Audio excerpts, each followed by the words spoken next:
তিনটি প্রধান পার্ট, পার্বত্য মৃত্তিকা, পলল মৃত্তিকা, কৃষ্ণ মৃত্তিকা। এই তিনটি আগের ভিডিওটিতে আলোচনা হয়ে গেছে। এখন আলোচনা করব লোহিত মৃত্তিকা, ল্যাটেরাইট মৃত্তিকা ও মরু মৃত্তিকা সম্বন্ধে। কৃষ্ণ মৃত্তিকার পর আমরা আসব লোহিত মৃত্তিকাতে।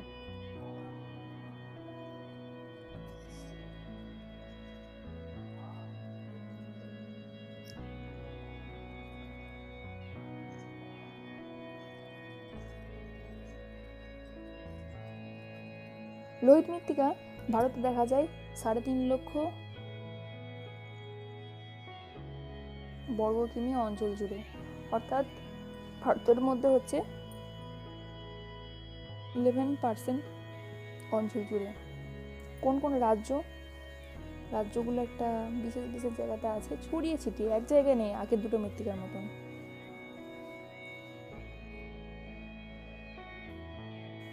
এখানে রাজস্থানের পূর্বভাগ, ওই যে মরুস্থলী ছিল, মরুস্থলী বাদ দিয়ে রাজস্থানের পূর্বভাগ, মধ্যপ্রদেশের সামান্য কিছু অংশ, মধ্যপ্রদেশের উত্তর পূর্ব অংশ, ছত্তিশগড় রাজ্যের উত্তর অংশ, এখানে আছে আমাদের ওড়িশা রাজ্যের কিছু অংশ, তেলেঙ্গানা রাজ্যের কিছু অংশ, ঝাড়খণ্ড রাজ্যের কিছু অংশ। দক্ষিণে চলে এলে পাবো আমরা কর্ণাটকের দক্ষিণ অংশ, অন্ধ্রপ্রদেশের দক্ষিণ অংশ, সমগ্র তামিলনাড়ু জেলা, কেরালা। তাহলে প্রধান প্রধান জেলাগুলো যেগুলো সেটা হচ্ছে অন্ধ্রপ্রদেশ, কর্ণাটক, তামিলনাড়ু, কেরালা, ওড়িশা, ছত্তিশগড়, মধ্যপ্রদেশের কিছু অংশ, রাজস্থানের কিছু অংশ, এবং আরেকটা বিশাল অংশ দেখা যায়, সেটা হচ্ছে আমাদের এই উত্তর পূর্ব ভারতের একটা বিশাল অঞ্চল জুড়ে দেখা যাচ্ছে। এটা হচ্ছে লোহিত মৃত্তিকা।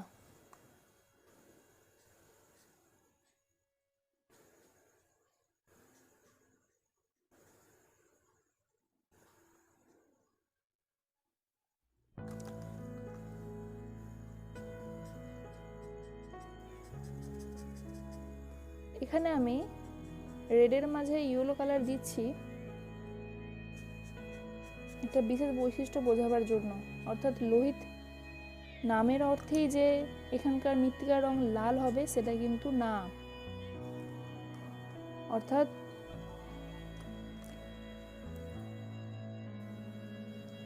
লোহিত মৃত্তিকার রং কোথাও হালকা লাল ধরনের বা কোথাও হলুদ। এটা হচ্ছে মৃত্তিকার একটা বিশেষ বৈশিষ্ট্য। চলে আসবো আমরা সৃষ্টির কারণে, কেন সৃষ্টি হয়েছে। মালভূমি অংশের দক্ষিণ ভাগ, অর্থাৎ পশ্চিমঘাট পর্বত, পূর্বঘাট পর্বতের মধ্যবর্তী কিছু অংশ, মহারাষ্ট্র মালভূমির দক্ষিণ অংশ, মহারাষ্ট্র মালভূমির বা দাক্ষিণাত্য মালভূমির উত্তর পূর্বাংশ, সোনারপুর মালভূমির কিছু অংশ এবং উত্তর পূর্ব ভারত। অর্থাৎ মালভূমির একদম নিচু অংশগুলো বলতে গেলে চলে, এটা সমভূমির মধ্যেই পড়ছে। তাই এই অঞ্চলটাও কিন্তু সৃষ্টি হয়েছে আগ্নেয় ও পাললিক রূপান্তরিত শিলা থেকে। আগ্নেয় ও রূপান্তরিত শিলা থেকে সৃষ্টি হয়েছে, অর্থাৎ এই শিলাগুলো চূর্ণ বিচূর্ণ হয়ে গিয়ে সৃষ্টি করেছে লোহিত মৃত্তিকা। লোহিত মৃত্তিকাতে তাই কিছুটা পরিমাণে লোহার পরিমাণ বেশি লোহিত মৃত্তিকাতে, এটাও একটা বৈশিষ্ট্য।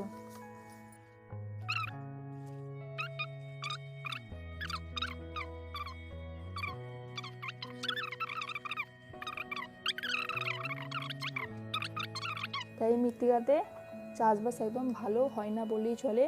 কি কি চাষ হয়? সেই একই ফসল, মিলেট জাতীয় শস্য, জোয়ার, বাজরা, রাগি। আমরা জানি দক্ষিণ ভারতের এই অঞ্চলতে রাগি চাষের জন্য বিখ্যাত। এই অঞ্চলটা মিলেট হয়, বাদাম হয়, কফি চাষ হয়। দক্ষিণ ভারতের এইখানে প্রচুর পরিমাণে কফি চাষ হয়, প্রচুর পরিমাণে কর্ণাটক থেকে তামিলনাড়ুর এই অংশটাতে। আরেকটা বিখ্যাত চাষ হয়, সেটা হচ্ছে সয়াবিন। সয়াবিন চাষে তো ভারত বিখ্যাত, ভারত থেকে প্রচুর মাল বাইরের দেশে রপ্তানি হয় সয়াবিন আঙুর। তাহলে এই ফসলগুলো এই অঞ্চলে চাষ হয়, লোহিত মৃত্তিকাযুক্ত অঞ্চলে চাষ হয়। আর উত্তর পূর্ব ভারতের এই অংশটা যেটা আছে, এখানে লোহিত মৃত্তিকা যেটা আছে, এখানে কিন্তু সামান্য পরিমাণে আলু চাষও হয়, আর তার সঙ্গে বাদাম চাষও হয়। বাদাম বলতে কিন্তু চীনা বাদাম জাতীয়, কাজু বাদাম কম হয়। নেক্সট আমরা আসবো ল্যাটেরাইট মৃত্তিকাতে।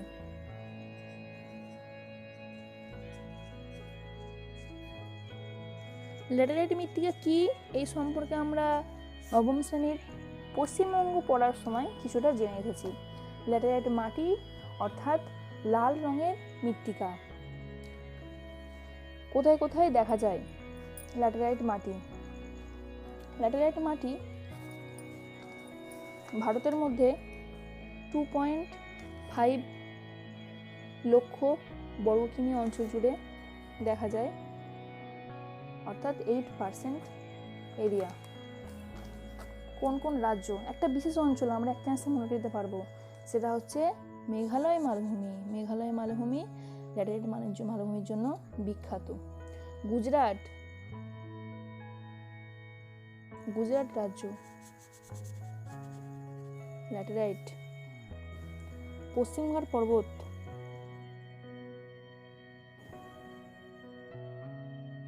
ল্যাটেরাইট মাটি।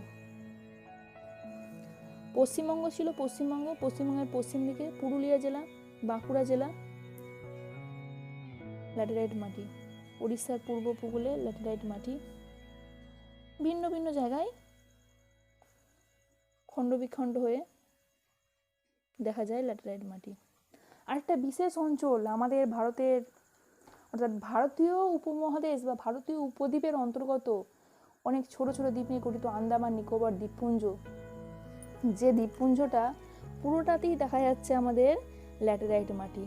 লোহিত মৃত্তিকাও দেখা যায় কিন্তু সেটা কম, অর্থাৎ পুরো দ্বীপপুঞ্জটা আমাদের হচ্ছে ল্যাটেরাইট মাটি। এই যে আন্দামান নিকোবর দ্বীপপুঞ্জ, সমগ্র দ্বীপপুঞ্জই প্রধান মাটি হচ্ছে কিন্তু ল্যাটেরাইট। এছাড়া সমুদ্র উপকূলে পলি জমা হয়ে বালি মাটি দেখা যায়, সেটা আলাদা বৈশিষ্ট্য, কিন্তু বিশেষ বৈশিষ্ট্য হচ্ছে এখানকার যেটা হচ্ছে লাল রঙের মৃত্তিকা বা ল্যাটেরাইট মাটি। তাহলে আমরা এর প্রধান প্রধান বৈশিষ্ট্যতে চলে আসবো। কি কি বৈশিষ্ট্য এই মাটির? অবস্থান তো বললাম, কোথায় কোথায় দেখা যায়। ল্যাটেরাইট মাটি নামকরণ কেন হয়েছে আমরা এটা সবাই বলে দিতে পারবো। লৌহ পরিমাণ বেশি, লৌহ বা অ্যালুমিনিয়াম পরিমাণ বেশি, অর্থাৎ শুদ্ধ ভাষায় বললে আয়রন অক্সাইডের পরিমাণ বেশি।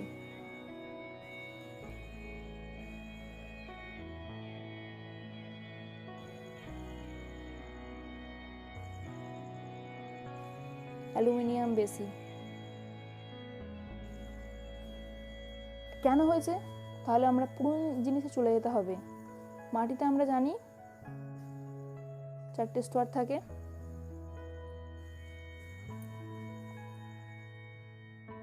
ABCD। এই স্তর থেকে বৃষ্টির জলের মাধ্যমে, যখন বৃষ্টি পড়ে বৃষ্টির জলের মাধ্যমে সমস্ত খনিজ কণাগুলো অপসারিত হয়ে নিচের স্তরের দিকে চলে যায়। একে আমরা বলে থাকি এলুভিয়েশন। গিয়ে নিচের স্তরে সঞ্চিত হয়, তাকে আমরা বলে থাকি ইলুভিয়েশন। এই যে নেমে যাচ্ছে, দ্রবীভূত হয়ে যাচ্ছে, এই সময় ফসফরাস, পটাশ, নাইট্রোজেন, অক্সিজেন সমস্ত রকমের খনিজ কিন্তু নিচের দিকে নেমে যায়। খনিজ ও খনিজ মৌল পড়ে থাকছে কিন্তু একমাত্র আমাদের লৌহ অক্সাইড, অ্যালুমিনিয়াম অক্সাইড ইত্যাদি, সিলিকা, এগুলো মাটির উপরের স্তরে পড়ে থাকছে। বাকি সমস্ত খনিজ দ্রবীভূত হয়ে নিচের দিকে নেমে আছে। কেন নেমে আছে? বৃষ্টিপাতের পরিমাণটা বেশি। কেন বৃষ্টিপাতের পরিমাণটা বেশি? এটা কিন্তু আমরা অবস্থান দেখলেই বুঝতে পারবো। অর্থাৎ এই যে পশ্চিমঘাট পর্বতের পশ্চিম দিকের অঞ্চল, যেটা একদম সারা বছর জুড়ে বৃষ্টিপাত হয়, এখানে প্রথম মৌসুমে প্রবেশ করে, এখানে প্রচুর পরিমাণে বৃষ্টিপাত হয়। উড়িষ্যার সমুদ্র উপকূল প্রচুর পরিমাণে বৃষ্টিপাত হয়। মেঘালয় মালভূমি প্রচুর পরিমাণে বৃষ্টিপাত হয়। বৃষ্টিপাতের পরিমাণ যেখানে বেশি হবে সেখানে কিন্তু ইলুভিয়েশন প্রক্রিয়া খুব বেশি সক্রিয় হবে। তাই অন্য সব মৌলগুলো নিচের দিকে নেমে যায়, শুধুমাত্র পড়ে থাকছে আয়রন অক্সাইড, অ্যালুমিনিয়াম অক্সাইড। তাই এখানে মাটির রং হয়েছে লাল। কী কী বৈশিষ্ট্য? যেহেতু এই খনিজের পরিমাণটা বেশি থাকছে, মাটিতে কিন্তু জৈব পদার্থ এখানে অনেক ক্ষেত্রে থাকে, বেশিরভাগ থাকে না বললেই চলে, কিন্তু বেশিরভাগ ক্ষেত্রে। তাই মাটি হবে মোটা দানাযুক্ত, ছিদ্রযুক্ত, অর্থাৎ মাটির যে গ্রথন হয় এই যে মাটির কণাগুলো, এই গ্রথন পলিবালি কাদার কণার, এগুলো কিন্তু ছাড়া ছাড়া ছাড়া ছাড়া গ্রথন। গ্রথন তাহলে ভালো নয়, গ্রথনটা কিন্তু ভালো নয় মাটির। এই মাটিটার বিশেষ বৈশিষ্ট্য কি? মাটির pH 6 এর কম, মাটিটা তাই হবে আম্লিক। আরেকটা কি বিশেষ বৈশিষ্ট্য এই মাটির?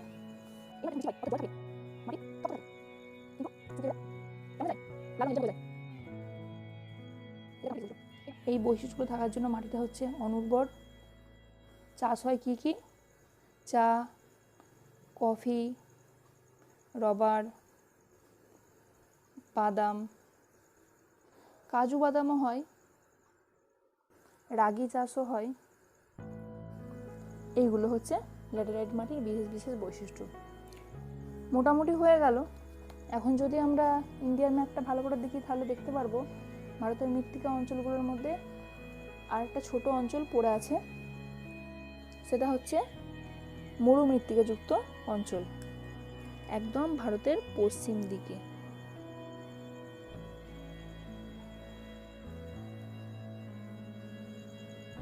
কোন কোন রাজ্য দেখা যায়?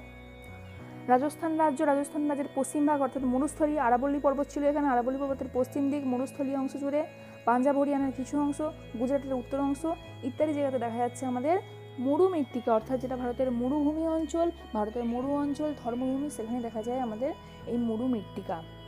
মরুভূমি অঞ্চল, তাই তার নাম অনুসারেই এর নামকরণ হয়েছে মরু মৃত্তিকা।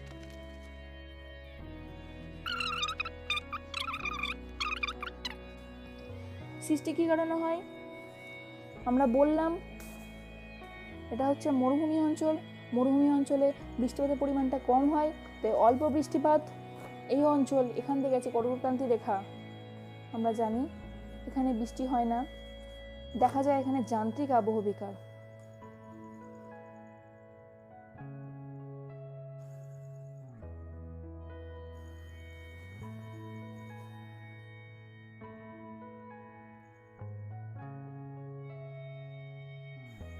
স্বল্প বৃষ্টিপাত, যান্ত্রিক আবহবিকার ফলে কীরকম বেলে পাথর জাতীয় শিলা দেখা যায়, এটা একটা বৈশিষ্ট্য।